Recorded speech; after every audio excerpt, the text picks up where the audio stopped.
friends, welcome to Preeti channel. இப்போ வந்து காளான் கிரேவி எப்படி வைக்கிறதுன்னு சொல்லிட்டு பார்க்கலாம். இதுவரை இந்த சேனலை சப்ஸ்கிரைப் பண்ணாதவங்க சப்ஸ்கிரைப் பண்ணிக்கோங்க. பக்கத்துல இருக்கிற பெல் ஐகானையும் மறக்காம கிளிக் பண்ணி வச்சுக்கோங்க. அப்பதான் நான் ரெகுலரா போற வீடியோ உங்களுக்கு நோட்டிஃபிகேஷனா வந்து சேரும். வாங்க வீடியோக்குள்ள போகலாம். வானல் நல்லா காஞ்சிச்சு. ஒரு 4 ஸ்பூன் எண்ணெய் ஊற்றிக்கலாம்.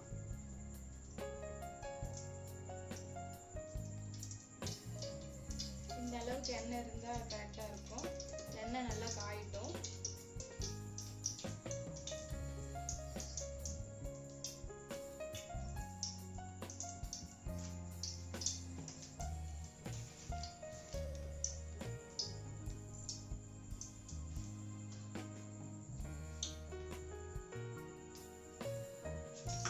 எண்ணெய் நல்லா காஞ்சிச்சு.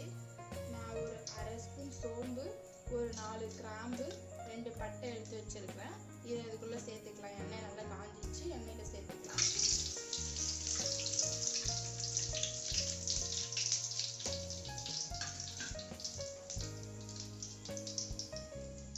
இது நல்லா பொரிஞ்சதும் 2 பச்சை மிளகாய் சேர்த்துக்கலாம். ஒரு கொத்து கருவேப்பிலை சேர்த்துக்கலாம்.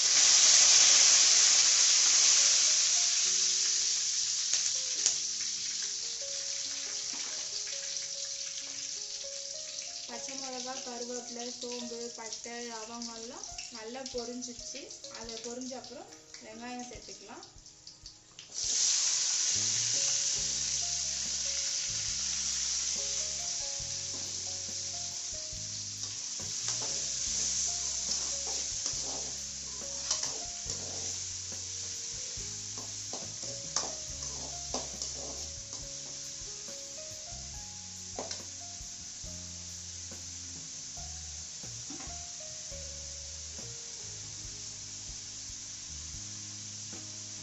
வெங்காயம் நல்லா பொரியறதுக்காக ஒரு அரை ஸ்பூன் உப்பு, சால்ட் உப்பு சேர்த்துக்கலாம்.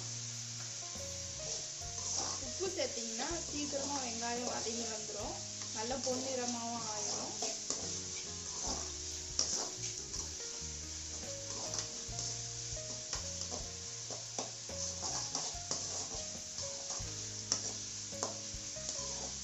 வெங்காயம் நல்லா வணங்கட்டும். எந்த அளவுக்கு வெங்காயம் நல்லா பொன்னிறமா ஆகுதோ அந்த அளவுக்கு குழம்பு வந்து காளான் கிரேவி வந்து நல்லா திக்காகவும் இருக்கும், நல்ல சுவையாகவும் இருக்கும்.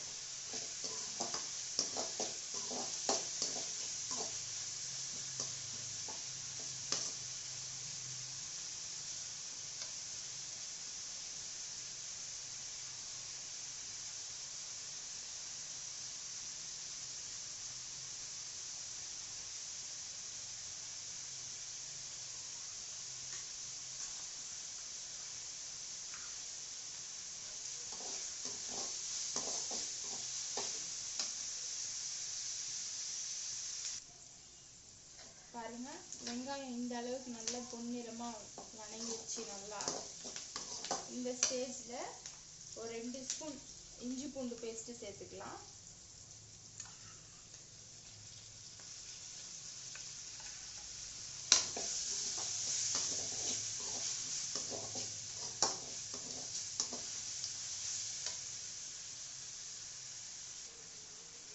இஞ்சி பூண்டு சேர்த்து நல்லா வணக்கிக்கோங்க. இஞ்சி பூண்டு பச்சை வாசனை போகிற அளவுக்கு ஒரு 2 நிமிஷம் போதும். 2 நிமிஷம் நல்லா வணங்கணும்.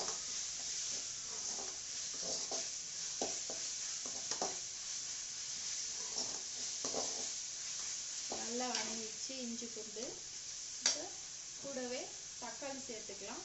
தக்காளி வந்து ஒரு 2 தக்காளி நல்ல பழுத்த தக்காளியாக வெட்டி வச்சிருக்கிறேன். இந்த 2 தக்காளி இது கூட சேர்த்துக்கலாம்.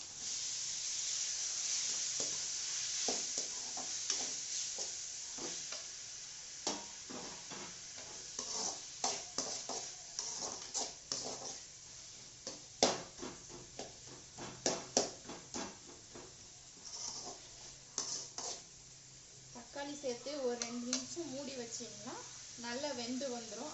அதுக்கப்புறம் நம்ம மசிஞ்சு விட்டு அது வணக்கிக்கலாம். 2 நிமிஷம் மூடி வச்சிடலாம். கொஞ்சம் லோ ஃப்ளேம்லேயே வச்சு மூடி வச்சிங்கன்னா நல்லா வணங்கிடும். 2 நிமிஷம் ஆயிடுச்சு, நாங்கள் எடுத்து பார்க்கலாம். நல்லா தக்காளி மசிஞ்சிடுச்சு.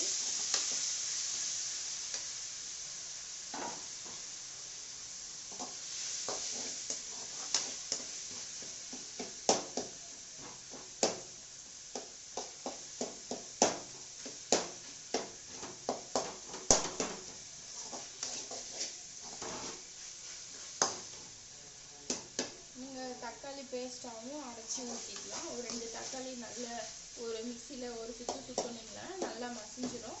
மசிச்சு வச்சும் நீங்கள் தக்காளி பேஸ்ட் மாதிரியும் ஊற்றிக்கலாம், இந்த மாதிரி வெட்டியும் போட்டுக்கலாம்.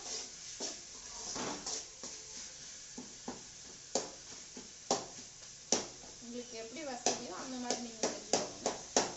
நான் இந்த மாதிரி தான் தக்காளி வெட்டி போட்டு தான் செய்வேன். இப்படி தான் எங்கள் வீட்டில் நல்லா சாப்பிடுவாங்க. அதனால நான் இந்த மாதிரி தான் வெட்டி மசிஞ்சு ரெடி பண்ணுறேன்.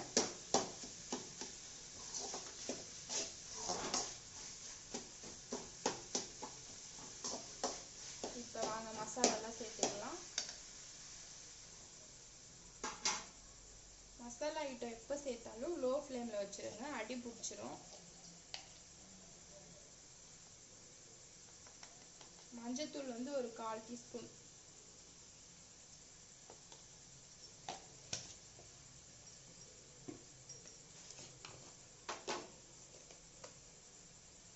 தனியாத்தூள் வந்து ஒரு டீஸ்பூன் சேர்த்துக்கோங்க, இல்லை 1.5 டீஸ்பூன் கூட சேர்த்துக்கலாம். நம்ம கிரேவி வந்து கொஞ்சம் அதிகமாக வைக்க போகிறோம், அதனால 1.5 டீஸ்பூன் சேர்த்துக்கலாம். இது வீட்டில் அரைச்ச தனி மிளகாத்தூள். இது வந்து ரொம்ப காரமாக இருக்கும், அதனால ஒரு 1/2 ஸ்பூன் சேர்த்துக்கினா போதும்.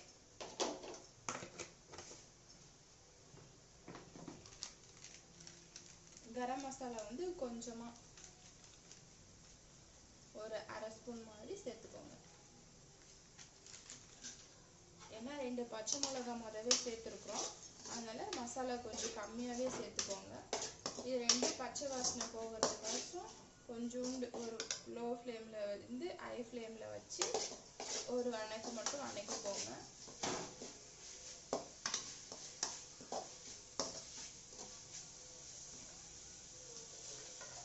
மஷ்ரூம் வாங்கிட்டு வந்து நல்லா க்ளீன் பண்ணி வச்சுருக்கோம். இந்த மாதிரி க்ளீன் பண்ணிக்கணும், வெட்டி வச்சுக்கோங்க.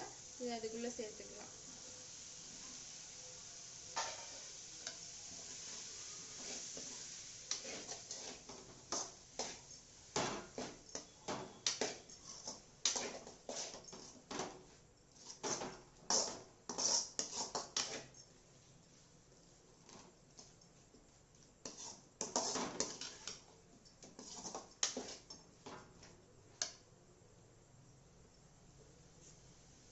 கூடவே ஒரு 5-6 பல் தேங்காய் பல் அரைச்சி வச்சிருக்கிறேன், இதையும் அதுக்குள்ளவே சேர்த்துக்கலாம்.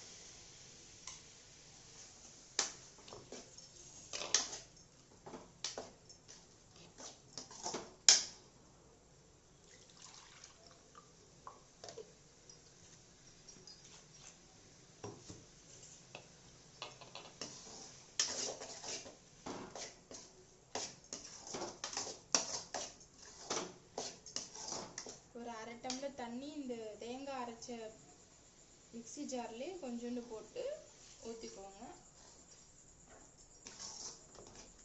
அவ்வளோதான். காளான் கிரேவியோட ஸ்ட்ரக்சர் வந்து இந்த மாதிரி இருக்கும், இந்த மாதிரி இருக்கணும். கொஞ்சோண்டு தண்ணி சேர்த்துக்கலாம், ரொம்ப கெட்டியாக இருக்குது. காளான் கொஞ்சமாக வெந்து வரணும், அப்போ தான் சாதம் நல்லாயிருக்கும். கொஞ்சோண்டு தண்ணி சேர்த்துக்கலாம்.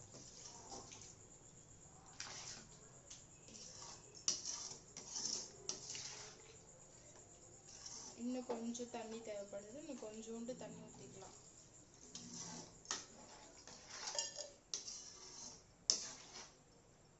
இந்த மாதிரி இருக்கு பாருங்க. இப்போ அப்படியே மூடி வச்சிடலாம், நல்லா கொதிக்கட்டும். கொதிச்ச அப்புறம் நம்ம பார்க்கலாம்.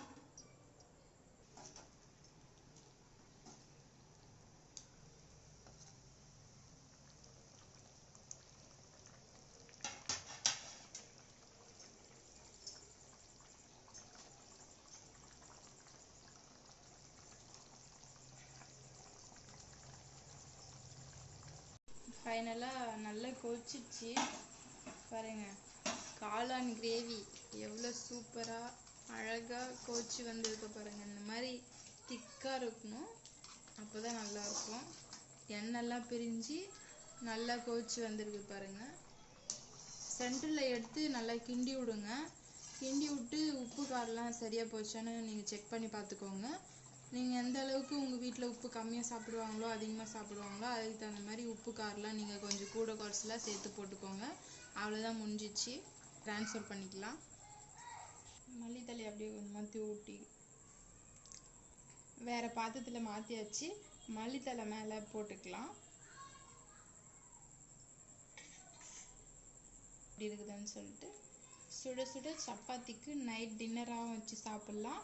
இட்லி தோசைக்கும் நல்லாயிருக்கும். சுட இட்லி தோசைக்கும் இதை ஊற்றி சாப்பிட்லாம், நல்லாயிருக்கும். தேங்க்யூ ஃபார் வாட்சிங் வீடியோஸ்.